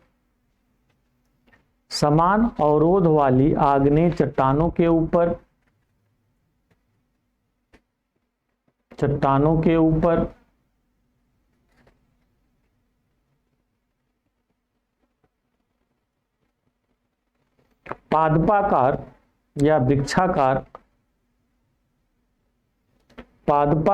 वृक्षाकार अपवाह प्रतिरूप विकसित होता है।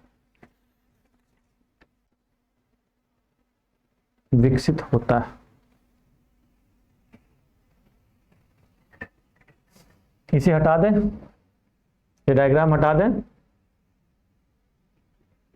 Yes.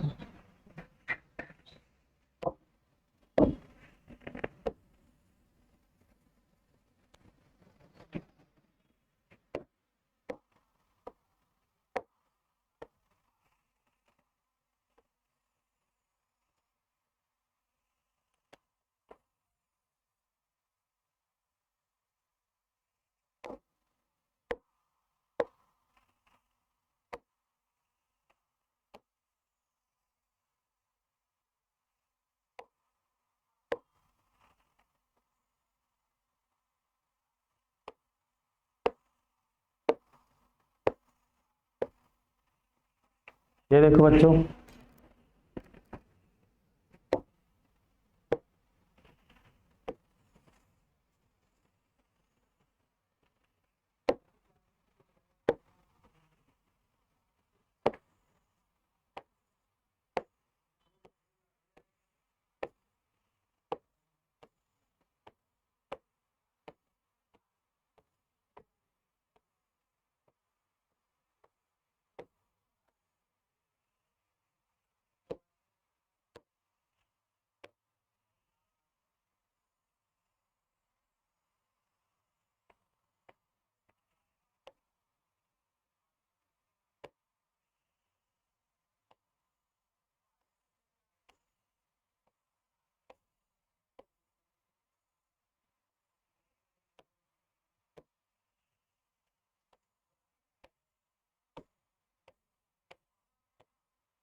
तो समझ में आया कि नहीं? समझ में तो आ रहा है थोड़ा बहुत। कभी भी थोड़ा बहुत है। वो वाली बात बकरे की जान चली गई, खाने वालों को स्वाद ही नहीं आया। इतना बढ़िया डायग्राम बना दिया। हाँ, मुखर्जी नगर बेटा चैलेंज है मेरा डायग्राम में, जितना बढ़िया डायग्राम कोई बना नहीं पाता है। पता ही नहीं तुम लोगों को, तुम लोगों के साथ पता नहीं होगा। मुखर्जी नगर में जितने भी सो कॉल्ड बड़े टीचर हैं, सभी टीचरों में मेरा सबसे बढ़िया डायग्राम बनता है। मेरे से सुंदर और स्वच्छ डायग्राम जल्दी कोई बना नहीं पाता, मेरे जितना तेज। अब देखो इसमें कुछ समझ में आ रहा है आप लोगों को। शुरुआती दौर में जब ट्री होता है तो बेटा कैसा होता है, कम से कम ब्रांच होती है, 1-2 डालियां होती हैं। देखो यानी कि शुरुआती दौर में कोई नदी विकसित होगी, देखो पतली है, एक आध छोटी मोटी कोई धारा निकल गई। वक्त बदलेगा, मुख्य नदी और बड़ी होगी, देखो मोटी हो गई है, फिर उसमें कई सारी ब्रांच, सब ब्रांच आ जाती हैं। वक्त गुजरेगा तो क्या होगा, बोलो भाई, मेन धारा बहुत अधिक हाँ बहुत मोटी हो जाएगी मोटी। और उसकी जो सहायक है वो थोड़ी और मोटी हो जाएगी, क्योंकि उसमें और ब्रांच आके मिल जाएंगे। ठीक है, तो ये हो गया आपका कौन सा, वृक्षाकार। वृक्षाकार। चलिए नेक्स्ट लिखिए, अपकेंद्रीय अपवाह प्रतिरूप। आजकल सिकंदर नहीं आ रहा है भाई, क्यों बच्चों, सिकंदर कहाँ है? प्रियंका भी नहीं आ रही है।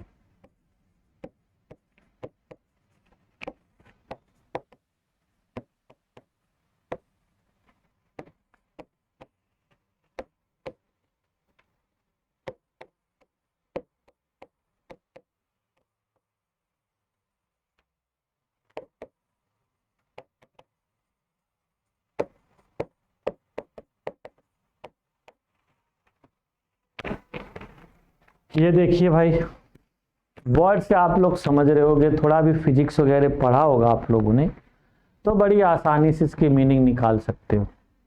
बताइए क्या मीनिंग निकलेगी? तो केंद्र से अलग जाना। फिजिक अपवाह अपकेंद्री का मतलब क्या होता है, बाहर की ओर। अपकेंद्री का मतलब क्या है, बाहर की ओर, कोई चीज बाहर की ओर ऐसा कुछ फीचर दिख रहा है, बाहर की ओर चीज फेंक रही हो। सेंट्रीपिटल मतलब होता टुवर्ड सेंटर, आ रही है। तो जरा सोचो, किसी पहाड़ी के ऊपर यहां पर कोई झील वील हो, कोई मान लो वाटर बॉडी हो, और यहां से अलग अलग डायरेक्शन में पानी गिर जाए तो किधर जा रही, केंद्र से दूर जा रही कि नहीं? Yes sir. तो वही क्या होगा, सेंट्रीफ्यूगल। लिखो, इस प्रकार के प्रतिरूप में नदियां, इस प्रकार के प्रतिरूप में नदियां एक स्थान से निकलकर चारों दिशाओं की ओर प्रवाहित होती हैं, चारों दिशाओं की ओर प्रवाहित होती हैं। इसे अरीय प्रतिरूप, अरीय प्रतिरूप, रेडियल पैटर्न भी कहा जाता है। सर प्रवाहित होती है, प्रवाहित होती हैं, एक स्थान से निकलकर चारों ओर प्रवाहित होती हैं, इसे अरीय प्रतिरूप, ब्रैकेट में रेडियल, RADIAL, रेडियल पैटर्न भी कहते हैं, भी कहते हैं, भी कहते हैं। इस प्रकार, नेक्स्ट पॉइंट, इस प्रकार के अपवाह प्रतिरूप के विकास के लिए, इस प्रकार के अपवाह प्रतिरूप के विकास के लिए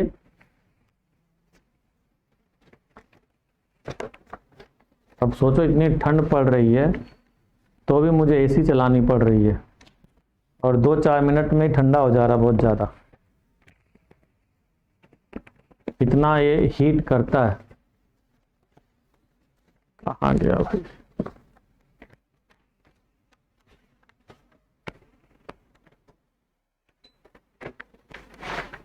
क्या लिखा? इस प्रकार के अपवाह प्रतिरूप के विकास के लिए आवश्यक दशाएं गुंबदाकार पर्वत या ज्वालामुखी शंकुओं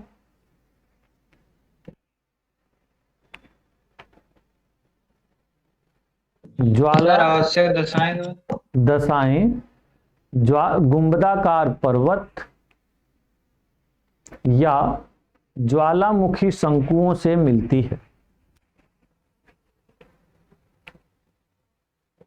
सर जरा फिर से बोलिएगा, विकास के लिए आवश्यक दशाएं। आवश्यक दशाएं गुंबदाकार पर्वत या ज्वालामुखी शंकुओं से मिलती है। देखो भाई, अभी तो मैंने बताया था ना कि मान लो ये स्थान है, यहाँ पे बारिश हो, यहाँ पे मान लो कोई छोटी सी झील हो,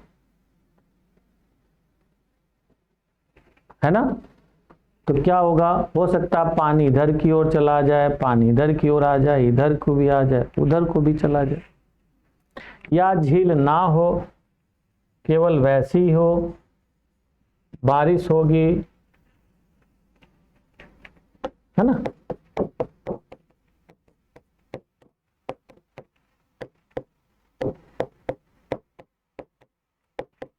तो पानी किधर जाएगा? चारों दिशाओं में जाएगा कि नहीं? तो अरी का मतलब क्या होता है? गोल। रेडियल का मतलब क्या होता है? गोल गोल। और बाहर की ओर जा रहा है तो क्या बोलोगे? सेंट्रीफ्यूगल। ठीक है, चलिए नेक्स्ट पॉइंट। भारत में रांची पठार के मध्यवर्ती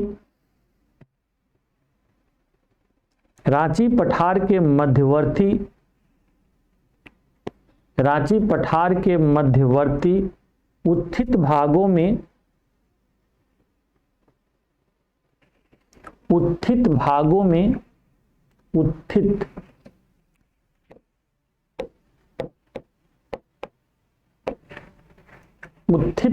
में अपकेंद्री अपवाह प्रतिरूप देखा जाता है।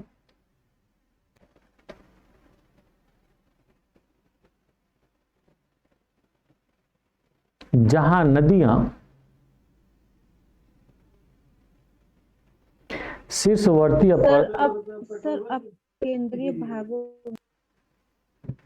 अपकेंद्रीय रांची पठार के मध्यवर्ती उत्थित भागों में अपकेंद्रीय अपवाह प्रतिरूप देखा जाता है,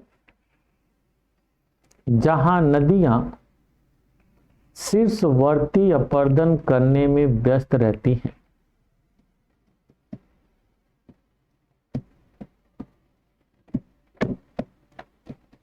जहां नदियां शीर्षवर्ती अपर्दन करने में व्यस्त रहती हैं।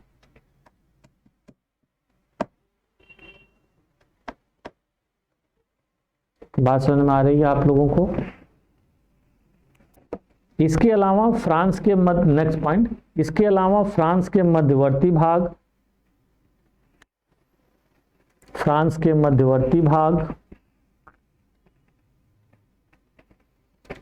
तथा श्रीलंका का अपवाह प्रतिरूप एवं श्रीलंका का अपवाह प्रतिरूप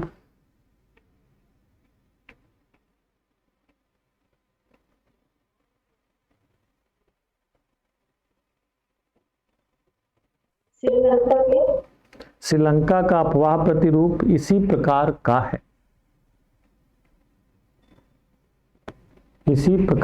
है।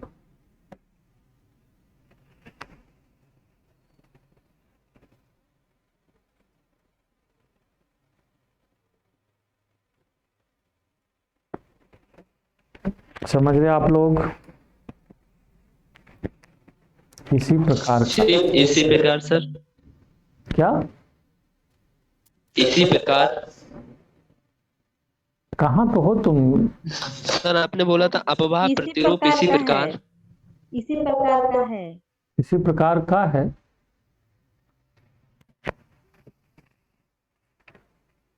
ठीक है, आगे लिखो नेक्स्ट पॉइंट। हजारीबाग पठार के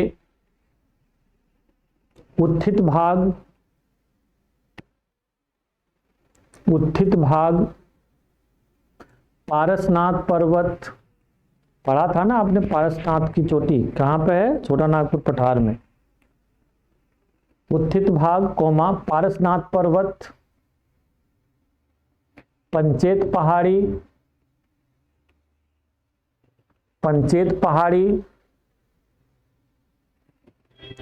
तथा डालमा ज्वालामुखी पर्वत के ऊपर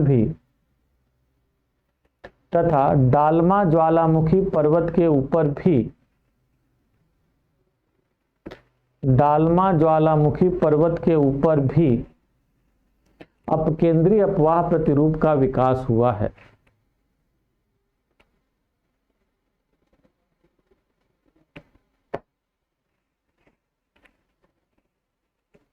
ऊपर भी अपकेंद्री अपवाह प्रतिरूप का विकास हुआ है।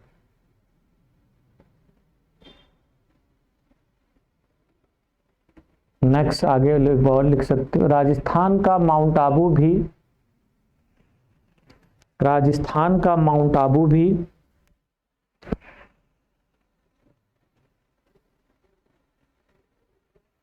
और मध्य प्रदेश में अमरकंटक की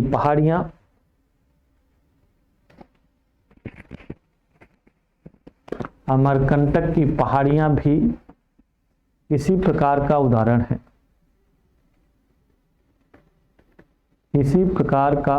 है। सर एक बार फिर से बोले। तेज लिखा करो। राजस्थान का माउंट आबू भी अरीय प्रतिरूप का अच्छा उदाहरण प्रस्तुत करता है।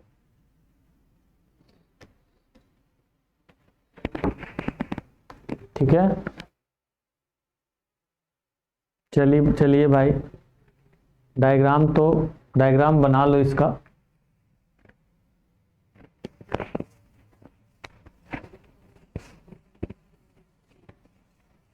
सर डाटा खत्म हो गया इसलिए मतलब कनेक्टिविटी लो हो रही है अच्छा, सब लोग की। सब लोगों की हो रही है? जी सर, तभी तो बार बार पूछना पड़ता है। चलो अभी मैं इसी के बाद क्लास खत्म भी कर दे रहा हूँ।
ये हो गया गुंबदीय पर्वत।